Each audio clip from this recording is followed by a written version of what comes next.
श्रीगुरुभ्यो नमः। हरि ओम। यतो जन्माद्यस्य श्रुतिसुनयमानैकविषयात् स्वतन्त्रस्तन्त्रज्ञो गुरुरपि गुरोर्यश्च जगताम् विमूढा यत्तत्त्वं प्रकटमिह वेत्तुं सुमनसो मुकुन्दं ध्यायामापहतकुहकं तं स्वमहसा सर्वविघ्नः प्रशमनं सर्वसिद्धिकरं परं सर्वजीवप्रणेतारं वन्दे विजयदं हरिं करोतु मम कल्याणं हरिर्हयमुखाभिदः गुरुश्च मध्वनामा मे वरदोऽस्तु निरन्तरं वाणिते करवण्यम्ब चरणोरति सर्वदा मद्वाक्यसरणीर्भूयात् श्रीमदाचार्यभावगा समाश्रयेत् गुरुं भक्त्या महाविश्वासपूर्वकं निक्षेपे सर्वभारांश्च गुरो श्रीपादपङ्कजे। ಧನುರ್ಮಾಸ ಅತ್ಯಂತ ಪ್ರಾರಂಭವಾಗಿರುವಂಥದ್ದು. ಧನುರ್ಮಾಸದಲ್ಲಿ ಭಗವಂತ ವಿಶೇಷವಾಗಿ ಅನುಗ್ರಹವನ್ನ ಮಾಡ್ತಾ ಇದ್ದಾನೆ. ಸೂರ್ಯ 12 ರಾಶಿಗಳನ್ನ ಒಂದೊಂದು ತಿಂಗಳು ಅಥವಾ ಒಂದೊಂದು ಮಾಸದಲ್ಲಿ ಒಂದೊಂದು ರಾಶಿಯಲ್ಲಿ ಇರ್ತಾನೆ. ಅದರಲ್ಲಿ ವಿಶೇಷವಾಗಿ ಈಗ ಧನುರ್ಮಾಸ ಅಂತ ಯಾಕೆ ಕರೀತಾರೆ? ಕೋದಂಡಸ್ಥೆ ಸವಿತರಿ. ಕೋದಂಡ ಅಂದ್ರೆ ಧನುರಾಶಿಯಲ್ಲಿ ಸೂರ್ಯ ಪ್ರವೇಶ ಮಾಡಿರುವಂತಹ ಸಂದರ್ಭ. ಈ ಸಂದರ್ಭದಲ್ಲಿ ಮುದ್ಗಾನ್ನಂ ಯೋ ನಿವೇದಯೇತ್, ಹುಗ್ಗಿಯನ್ನ ಮುದ್ಗಾನ್ನವನ್ನ ಯಾರು ಭಗವಂತನಿಗೆ ಸಮರ್ಪಣೆಯನ್ನ ಮಾಡ್ತಾರೋ, ಆಗ್ನೇಯ ಪುರಾಣ ಬಹಳ ಸುಂದರವಾಗಿ ನಮಗೆ ತಿಳಿಸ್ಕೊಡ್ತದೆ. ಸಹಸ್ರ ವಾರ್ಷಿಕಿ ಪೂಜಾ, 1000 ವರ್ಷ ಪೂಜಾ ಮಾಡಿದರೆ ಏನು ಫಲ ಬರಬೇಕೋ ಆ ಫಲ ದಿನೇನೇಕೇನ ಸಿದ್ಧತಿ, ಒಂದು ದಿವಸ ಮಾಡಿದ್ರೆ ಬರ್ತಾ ಇದೆ. ಇನ್ನು ಧನುರ್ಮಾಸ ಪೂರ್ಣವಾಗಿ ಮಾಡಿದ್ರೆ ಎಷ್ಟು ಪುಣ್ಯ ಬರ್ಲಿಕ್ಕಿಲ್ಲ. ಅದನ್ನು ಹೇಳ್ತಾರೆ. ಧನುರ್ಮಾಸದಲ್ಲಿ ವಿಶೇಷವಾಗಿ ಭಗವಂತನ ಆರಾಧನೆಯನ್ನ ಮಾಡಬೇಕಪ್ಪ. ಅದರಲ್ಲೂ ಯಜ್ಞ ಆಗಿರಬಹುದು, ವ್ರತ ಆಗಿರಬಹುದು, ದಾನ ಆಗಿರಬಹುದು, ಇವೆಲ್ಲದಕ್ಕಿಂತಲೂ ಹೆಚ್ಚು ಭಗವಂತ ತೃಪ್ತನಾಗ್ತಾನೆ ಧನುರ್ಮಾಸದಲ್ಲಿ ಹುಗ್ಗಿಯನ್ನ ನೈವೇದ್ಯ ಮಾಡೋದ್ರಿಂದ. ಕೋದಂಡಸ್ಥೆ ದಿವಾನಾಥೇ ಯೋ ಮುದ್ಗಾನ್ನಂ ಸಹಸ್ರಾರ್ಧಕಂ. ಬಹಳ ಭಗವಂತನಿಗೆ ಪ್ರೀತಿಕರವಾಗಿರುವಂತಹ ಮಾಸ ಈ ಧನುರ್ಮಾಸ. ಅದರಲ್ಲೂ ಈ ಧನುರ್ಮಾಸದಲ್ಲಿ ಬೇರೆ ಮಾಸಗಳಲ್ಲಿ ಮಾಡುವಂತಹ ವ್ರತಗಳೇನಿದ್ದಾವಲ್ಲ, ಅದಕ್ಕಿಂತಲೂ ವಿಶೇಷವಾಗಿ ಭಗವಂತ ಪ್ರೀತನಾಗ್ತಾನೆ. ಕಾರಣ, ಧನುರ್ಮಾಸದಲ್ಲಿ ಬೆಳಗ್ಗೆ ಪೂಜಾ ಮಾಡಿ ಅಂತ ಹೇಳಿದ್ದಾರೆ. ಅದನ್ನು ಹೇಳ್ತಾರೆ ಮುಂದೆ. ಇನ್ನು ಈ ಧನುರ್ಮಾಸದ ಆಚರಣೆಯನ್ನ ಮಾಡೋದ್ರಿಂದ ಆಗುವಂಥ ಲಾಭಗೇನು ಅಂತ ಕೇಳಿದ್ರೆ ಅದಕ್ಕೆ ಹೇಳ್ತಾರೆ, ಮೊದಲನೇದಾಗಿ ಶತ್ರು ಜಯ ಉಂಟಾಗತ್ತೆ. ಶತ್ರುಗಳ ಮೇಲೆ ಜಯವನ್ನ ಪಡೆಯುವಂತಹ ಒಂದು ಯೋಗವನ್ನ ಭಗವಂತ ಕೊಡ್ತಾನೆ. ಸಮ್ಯಕ್ ಜಿತ್ವಾ ಶತ್ರುನ್ ಕ್ಷಣೇನ ಸಹ, ಆಗ್ನೇಯ ಪುರಾಣ ಹೇಳ್ತಾ ಇದೆ. ಮೊದಲನೇದಾಗಿ ಶತ್ರು ಜಯ, ಎರಡನೇದ್ದು ದೀರ್ಘಾಯುಷ್ಯ, ಒಳ್ಳೆಯ ಆಯುಷ್ಯ ಬರ್ತದೆ. ಜೊತೆಗೆ ಧನ ಸಂಪತ್ತು ಪ್ರಾಪ್ತಿಯಾಗತ್ತೆ. ಇದರ ಮೇಲೆ ವೇದಪಾರಗ, ಯಾರು ಈ ಧನುರ್ಮಾಸದಲ್ಲಿ ಮುದ್ಗಾನ್ನವನ್ನ ಸಮರ್ಪಣೆ ಮಾಡಿ ಭಗವಂತನ ಆರಾಧನೆಯನ್ನ ಮಾಡ್ತಾರೋ ಅವರಿಗೆ ದೀರ್ಘಾಯುರ್ಧನಾಢ್ಯೋ ವೇದಪಾರಗ, ಒಳ್ಳೆಯ ಜ್ಞಾನ ಭಗವಂತ ಅವರಿಗೆ ಕೊಡ್ತಾ ಇದ್ದಾನೆ. ಅಲ್ರಿ ಇದಿಷ್ಟೇನ ಫಲ ಅಂತ ಕೇಳಿದ್ರೆ ಕೊನೆಗೆ ಒಂದು ಮಾತು ಹೇಳ್ತದೆ ಆಗ್ನೇಯ ಪುರಾಣ, ಯಂ ಯಂ ಕಾಮಯತೆ ಕಾಮಂ. ನೀವೇನು ಮನಸ್ಸಿನಲ್ಲಿ ಅನ್ಕೊಂತಿರೋ ಸದಿಚ್ಛೆ ಅದನ್ನ ಭಗವಂತ ಪೂರ್ಣ ಮಾಡ್ತಾ ಇದ್ದಾನೆ. ಜೊತೆಗೆ ಮುಂದಿನ ಜನ್ಮದಲ್ಲಿ ಅಂದ್ರೆ ಅಥವಾ ಪ್ರತಿ ಜನ್ಮದಲ್ಲೂ ಈ ಪುಣ್ಯದ ಪ್ರಭಾವದಿಂದ ವಿಷ್ಣುವಿನ ಭಕ್ತನಾಗುವಂತಹ ಯೋಗವನ್ನು ಕೊಡ್ತಾನಂತೆ ಭಗವಂತ. ಶ್ರೀಮಾನ್ ವೈಷ್ಣವೋ ಜನ್ಮ ಜನ್ಮನಿ. ಆದ್ದರಿಂದ ಧನುರ್ಮಾಸದ ಆಚರಣೆಯನ್ನ ತಪ್ಪದೇ ಮಾಡಬೇಕಪ್ಪ. ಕೋದಂಡಸ್ಥೆ ಪಂಚರಾತ್ರದಲ್ಲೂ ಹೇಳ್ತಾರೆ, ಕೋದಂಡಸ್ಥೆ ಸವಿತರಿ ಪ್ರತ್ಯೂಷಃ ಪೂಜನಾಧರಿಹಿ. ಸಹಸ್ರಾಬ್ಧ, 1000 ವರ್ಷ ಅರ್ಚನಾ ಫಲಂ ದಿನೇನೇಕೇನ ಲಭ್ಯತೆ. 1,000 ವರ್ಷ ಪೂಜಾ ಮಾಡಿದರೆ ಏನು ಫಲ ಬರಬೇಕೋ ಆ ಫಲ ಒಂದು ದಿವಸದಲ್ಲೇ ಬರ್ತಾ ಇದೆ. ಅದು ಧನುರ್ಮಾಸದ ವೈಶಿಷ್ಟ್ಯತೆ. ಇನ್ನು ಈ ಧನುರ್ಮಾಸದ ಕರ್ತವ್ಯಗಳೇನು? ಧನುರ್ಮಾಸದಲ್ಲಿ ನಾವೇನು ಮಾಡಬೇಕಪ್ಪ? 1 ತಿಂಗಳು ಪರ್ಯಂತರವಾಗಿ ಆ ಧನುರ್ಮಾಸದಲ್ಲಿ ಮಾಡುವಂತಹ ಕರ್ತವ್ಯಗಳೇನು ಅಂತ ಕೇಳಿದ್ರೆ, ಮೊದಲನೇ ನಿಯಮ ಹೇಳಿರುವಂಥದ್ದು ತಸ್ಮಾತ್ ಸರ್ವ ಪ್ರಯತ್ನೇನ ಚಾಪಮಾಸೆ ದಿನೇ ದಿನೇ. ಚಾಪಮಾಸ ಧನುರ್ಮಾಸದಲ್ಲಿ ಉಷಾಃಕಾಲೇತು ಸಂಪ್ರಾಪ್ತೆ ಅರ್ಚಯಿತ್ವಾ ಜನಾರ್ದನಂ. ಧನುರ್ಮಾಸದ ವೈಶಿಷ್ಟ್ಯತೆ ಏನು? ಏನು ಮಾಡಿದ್ರೆ ಭಗವಂತ ಪ್ರೀತನಾಗ್ತಾನೆ, ಸುಲಭದಲ್ಲಿ ಒಲಿತಾನಂತೆ. ಧನುರ್ಮಾಸದಲ್ಲಿ ವಿಶೇಷವಾಗಿ ಬೆಳಗ್ಗೆ ಬೇಗ ಏಳಬೇಕು. ಉಷಾಃಕಾಲದಲ್ಲಿ ಅಂದ್ರೆ ಬ್ರಾಹ್ಮೀ ಮುಹೂರ್ತ ಅಂತ ನಾವೇನು ಹೇಳ್ತೀವಲ್ಲ, ಆ ಸಮಯದಲ್ಲಿ ಎದ್ದು ಭಗವಂತನ ಆರಾಧನೆಯನ್ನ ಮಾಡಬೇಕು. ಅದು ವಿಷ್ಣು ಸಹಸ್ರನಾಮದಿಂದ ತುಳಸಿ ಅರ್ಚನೆ ಆಗಿರಬಹುದು, ಅವರವರ ಯೋಗ್ಯತಾನುಸಾರ ಕೇಶವಾದಿ ನಾಮಗಳಿಂದನೂ ಅರ್ಚನೆ ಮಾಡಬಹುದು. ವಿಷ್ಣು ಸಹಸ್ರನಾಮದಿಂದ ಅರ್ಚನೆ ಮಾಡಬಹುದು. ಯೋಗ್ಯತಾ ಬಲ ಇದ್ದಂಥವರು ಬ್ರಹ್ಮಸೂತ್ರಗಳಿಂದ ಭಗವಂತನನ್ನ ಆರಾಧನೆ ಮಾಡುತ್ತಾರೆ, ವೇದ ಪಾರಾಯಣವನ್ನ ಮಾಡುತ್ತಾರೆ. ವೇದಗಮ್ಯನಾಗಿರುವಂತಹ ಭಗವಂತನ ಆರಾಧನೆಯನ್ನ ತಪ್ಪದೇ ಉಷಾಃಕಾಲದಲ್ಲಿ ಮಾಡಬೇಕಂತ. ಅದು ಈ ಧನುರ್ಮಾಸದ ವೈಶಿಷ್ಟ್ಯತೆ. ಇನ್ನು ಎರಡನೇದಾಗಿ ಉಪಚಾರೈಹಿ ಷೋಡಶಿರ್ ಅಂದ್ರೆ 16 ಉಪಚಾರಗಳನ್ನ ಮಾಡಬೇಕು. ಆವಾಹನೆಯಿಂದ ಪ್ರಾರಂಭ ಮಾಡಿಕೊಂಡು ಎಲ್ಲ ಉಪಚಾರಗಳನ್ನ, ಅರ್ಘ್ಯ ಪಾದ್ಯ, ಆಮೇಲೆ ಹೂವುಗಳನ್ನ ಏರಿಸುವಂಥದ್ದು, ಜೊತೆಗೆ ಆಭರಣಗಳನ್ನು ಸಮರ್ಪಣೆ ಮಾಡುವಂಥದ್ದು, ಶಂಖಚಕ್ರಾದಿ ಆಯುಧಗಳನ್ನು ಸಮರ್ಪಣೆ ಮಾಡುವಂಥದ್ದು, ಕೌಸ್ತುಭ ಮಾಲೆಯನ್ನ ಸಮರ್ಪಣೆ ಮಾಡುವಂಥದ್ದು, ಎಲ್ಲ ಮಾಲೆಗಳನ್ನ ಎಲ್ಲವೂ ಅವರವರ ಯೋಗ್ಯತಾನುಸಾರ ಇದ್ರೆ, ದಯವಿಟ್ಟು ಭಗವಂತನ ಅನುಗ್ರಹ ಇದ್ರೆ ಅವಶ್ಯವಾಗಿ ಏರಿಸ್ಬೋದು. ಬಂಗಾರದ ಆಭರಣಗಳನ್ನ, ಕನಿಷ್ಠ ಪಕ್ಷ ಅದರ ಪರ್ಯಾಯವಾಗಿ ತುಳಸಿಯನ್ನ ಸಮರ್ಪಣೆಯನ್ನ ಮಾಡಬೇಕಪ್ಪ.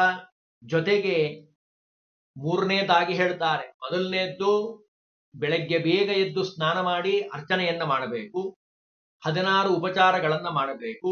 ಮೂರನೇದ್ದು ಮುದ್ಗಾನ್ನಂ ಚ ನಿವೇದಯೇ, ಹುಗ್ಗಿಯನ್ನ ಸಮರ್ಪಣೆ ಮಾಡಬೇಕು.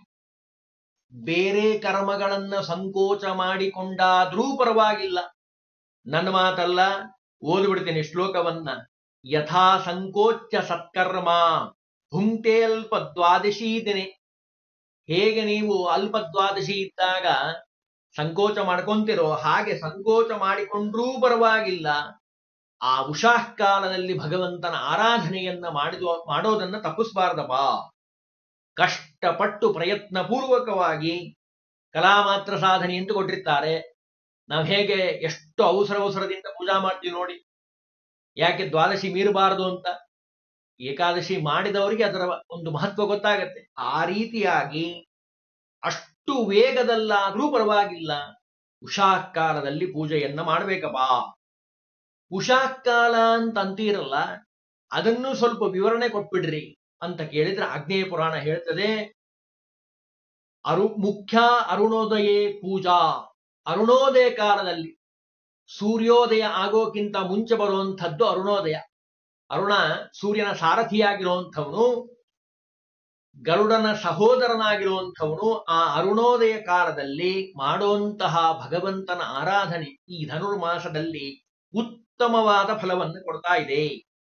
ಮಧ್ಯಮ ಲುಪ್ತ ತಾರಕ ಅಂದ್ರೆ ನಕ್ಷತ್ರಗಳು ಕಾಣ್ತಾ ಇರೋದಿಲ್ಲ, ಸೂರ್ಯೋದಯ ಆಗಿರೋದಿಲ್ಲ. ಆ ಸಮಯ ಲುಪ್ತ ತಾರಕ, ಅದು ಮಧ್ಯಮವಾಗಿರುವಂಥದ್ದು.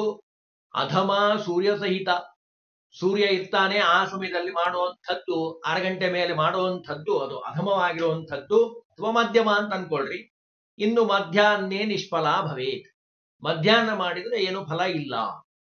ನಮಗೆ ಫಲ ಇಲ್ಲ ಅನ್ನೋದು ನಮಗ್ ಬೇಕಾಗಿಲ್ಲ, ಮುಖ್ಯ ಅಲ್ಲ. ನಮಗೆ ಧನುರ್ಮಾಸದ ಮಾಹಾತ್ಮ್ಯ ನಮಗೆ ತಿಳಿಸ್ಕೊಡುವಂಥದ್ದು ಅರುಣೋದಯ ಕಾಲದಲ್ಲಿ, ಅಂದ್ರೆ 6 ಗಂಟೆ ಒಳಗೆ ನಾವೇನ್ ಮಾಡಬೇಕು? ಭಕ್ತಿಯಿಂದ ಭಗವಂತನ ಆರಾಧನೆಯನ್ನ ಮಾಡಬೇಕು. ಎಷ್ಟು ಸಾಧ್ಯನೋ ಅಷ್ಟು ಆ ಭಗವಂತನ ನಾಮೋಚ್ಚಾರಣೆಯನ್ನ ಮಾಡಬೇಕು.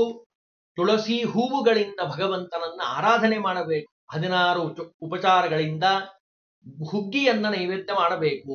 ಮುದ್ಗಾನ್ನ ಅಂತ ಕರೀತಾರೆ ಶಾಸ್ತ್ರದ ಭಾಷೆಯಲ್ಲಿ. ಅದನ್ನು ಮಾಡೋದು ಹೇಗೆ ಅಂತ ಕೇಳಿದ್ರೆ ಅದಕ್ಕೂ ಪ್ರಮಾಣವನ್ನು ಕೊಟ್ಟಿದ್ದಾರೆ ಆಗ್ನೇಯ ಪುರಾಣದಲ್ಲಿ. ಮುದ್ಗಂ ತಂಡುಲ ಮಾನಂ ಸ್ಯಾತ್ ಉತ್ತಮೋತ್ತಮ ಮುಚ್ಚತೆ. ಹುಗ್ಗಿಯನ್ನ ಮಾಡಬೇಕಾದ್ರೆ ಈ ನಿಯಮವನ್ನ ಮನಸ್ಸಿನಲ್ಲಿಟ್ಟುಕೊಂಡು ಹುಗ್ಗಿಯನ್ನ ತಯಾರು ಮಾಡಬೇಕು ಅಂತ ಹೇಳ್ತಾರೆ. ಅಕ್ಕಿಯಷ್ಟೇ ಪ್ರಮಾಣದ ಹೆಸರುಬೇಳೆಯನ್ನ ಸೇರಿಸಿ ಮಾಡುವಂತಹ ಹುಗ್ಗಿ ಅದು ಉತ್ತಮೋತ್ತಮವಾಗಿರುವಂಥದ್ದು. ಅಕ್ಕಿಯ ಪ್ರಮಾಣದ ಅರ್ಧದಷ್ಟು ಹೆಸರುಬೇಳೆಯನ್ನ ಸೇರಿಸಿ ಮಾಡಿದರೆ ಅದು ಮಧ್ಯಮವಾಗಿರುವಂಥದ್ದು. ಅಕ್ಕಿಯ ಪ್ರಮಾಣಕ್ಕಿಂತ ಕಾಲು ಭಾಗ ಹೆಸರುಬೇಳೆಯನ್ನು ಸೇರಿಸಿದರೆ ಅದು ಅಧಮವಾಗಿರುವಂಥದ್ದು ಅಂತ ಹೇಳ್ತಾರೆ. ನಮಗೆ ನಮ್ಮ ಮನಸ್ಸಿನಲ್ಲಿ ಯಾವಾಗಲೂ ಉತ್ತಮೋತ್ತಮವಾಗಿರುವಂತಹದ್ದನ್ನ ಮಾಡಿ ಭಗವಂತನಿಗೆ ಸಮರ್ಪಣೆಯನ್ನ ಮಾಡಬೇಕು. ಒಂದು ಸಣ್ಣ ಬಟ್ಟಲಿನಲ್ಲೇ ನೀವು ಸಮರ್ಪಣೆ ಮಾಡಿ, ಆದರೆ ಶಾಸ್ತ್ರ ಏನು ಹೇಳಿರುವುದನೋ ಆ ರೀತಿಯಾಗಿ ಮಾಡಿದರೆ ಅದು ಫಲ ಪೂರ್ಣವಾಗಿ ಬರ್ತಾ ಇದೆ. ಅಂದ್ರೆ ಅಕ್ಕಿಯಷ್ಟೇ ಪ್ರಮಾಣದಲ್ಲಿ ಹೆಸರುಬೇಳೆಯನ್ನ ಸೇರಿಸಿ, ಅಂದ್ರೆ ಅರ್ಧ ಕೆಜಿ ಹೆಸರುಬೇಳೆ, ಅರ್ಧ ಕೆಜಿ ಅಕ್ಕಿ, ಆ ರೀತಿಯಾಗಿ ನಿಮಗೆ ಉದಾಹರಣೆಯನ್ನು ಹೇಳ್ತಾ ಇರುವಂಥದ್ದು.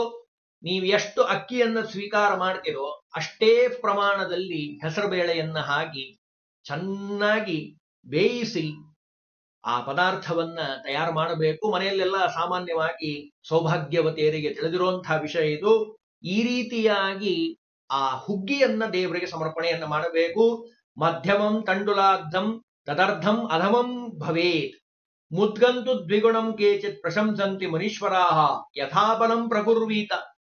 ಕನಿಷ್ಠ ಪಕ್ಷ ನಿಮ್ ಯೋಗ್ಯತಾನುಸಾರ ಆಗ್ಲೂ ಪರವಾಗಿಲ್ಲ, ಆ ಹುಗ್ಗಿಯನ್ನ ಏನು ಇಲ್ಲೇ ಇಲ್ರಿ ನಮ್ಗೆ ಮಾಡ್ಲಿಕ್ಕೆ ಆಗೋದೇ ಇಲ್ಲ ಅಂತ ಬಿಟ್ಬಿಡೋದಲ್ಲ, ನಮ್ ಯೋಗ್ಯತಾನುಸಾರ ಆ ಹುಗ್ಗಿಯನ್ನ ಮಾಡಿ ಆ ಭಗವಂತನಿಗೆ ಸಮರ್ಪಣೆಯನ್ನ ಮಾಡಬೇಕಪ್ಪ.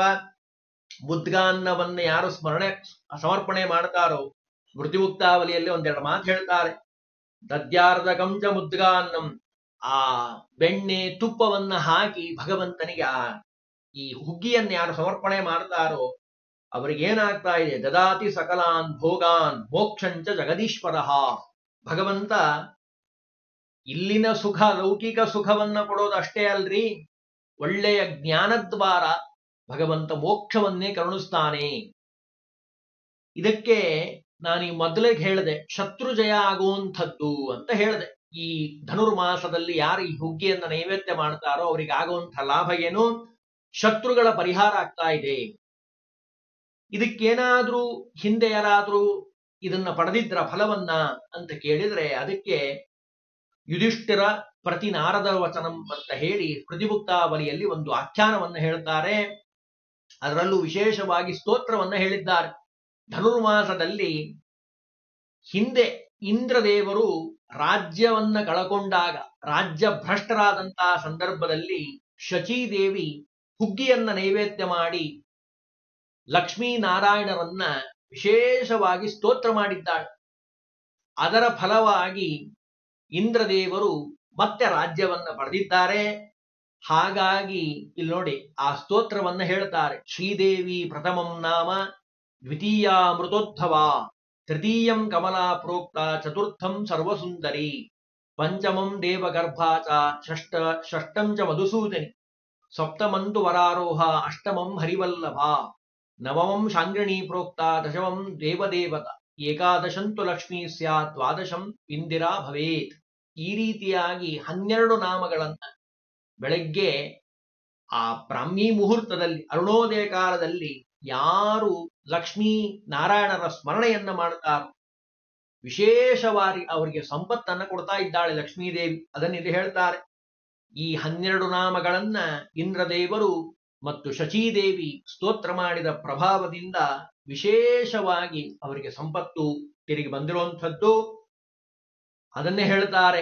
ಏತದ್ವಾದಶ ನಾಮಾನಿ ತ್ರಿಸಂತಂ ಯಃ ಪಟೇನ್ನರಃ.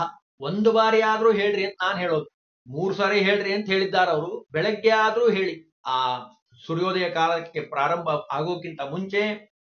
ಆಯುರಾರೋಗ್ಯಮೈಶ್ವರ್ಯಂ ಅತಿ ಪುಣ್ಯ ಫಲಪ್ರದಂ. ಒಳ್ಳೆಯ ಆಯುಷ್ಯ, ಆರೋಗ್ಯ, ಐಶ್ವರ್ಯ, ಪುಣ್ಯ ಸಂಪಾದನೆ, ಭಗವಂತನ ಅನುಗ್ರಹ ಆಗುವಂಥದ್ದು. ಹೀಗೆ ಧನುರ್ಮಾಸದ ಆಚರಣೆಯನ್ನ ಸಂಕ್ಷಿಪ್ತವಾಗಿ ಎಲ್ಲರಿಗೂ ತಿಳಿಯೋ ಹಾಗೆ ಎಲ್ಲರೂ ಮಾಡ್ಲಿಕ್ಕೆ ಬರುವಂಥದ್ದು. ಭಗವಂತನ ಸ್ಮರಣೆಯನ್ನ ಮಾಡಲಿಕ್ಕೆ ಏನು ಕಷ್ಟ ಇಲ್ಲ, ಅತ್ಯಂತ ಸರಳವಾಗಿರುವಂಥದ್ದು. ಭಗವಂತನ ಸ್ಮರಣೆಯನ್ನ ಮಾಡಿ ಆ ಧನುರ್ನಾರಾಯಣನ ಅನುಗ್ರಹವನ್ನ ಪಡೆಯಬೇಕು